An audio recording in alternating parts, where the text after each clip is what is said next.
Hey guys, welcome to another video. Today we're going to be covering the kinetic theory of matter, which is one of the first things that you need to know if you're studying IGCSE chemistry. So without further ado, let's begin.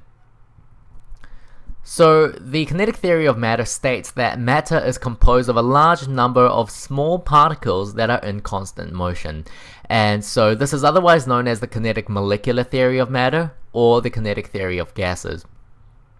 So there are three states of matter. You've got the solids, the liquids, and the gases, right? In a solid, the particles are held close by, they're always in fixed positions, and they are always vibrating on its spot. As you start to give the solid more and more energy, the individual particles will gain that energy and vibrate faster and faster.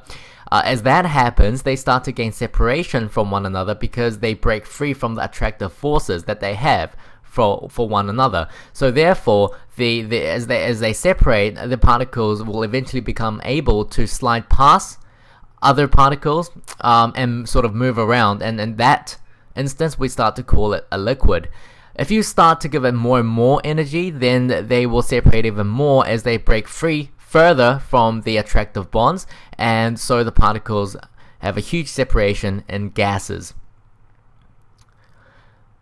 Of course, you've got a name for everything. From a solid to a liquid, you call that melting, and a liquid to a gas, you call that either boiling or evaporation. Mainly boiling. Evaporation is slightly different, but we will cover that in the future. The gas going to a liquid, is condensation, and a liquid to a solid is freezing. Sometimes you can skip steps. You can go straight from a gas to a solid. We call that deposition. You can go from a solid straight to a gas, and that's sublimation. So the Brownian motion basically demonstrates the random movement of particles, right? So a scientist was basically taking a look at a pollen grain, and he found that the pollen grain was inside water, floating on top of water basically, and he found that at a microscopic level the pollen grain was constantly moving in a random fashion, right? So this sort of depicts the pathway of the pollen grain. You can see that it's quite random.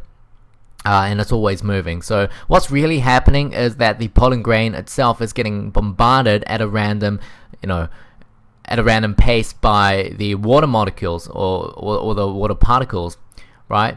And so that would support the kinetic theory, by which the particles are always in constant motion, but and the Brownian motion suggests that it's always in random motion as well, because the pollen grain itself was moving randomly due to the random bombardment of the by the water particles.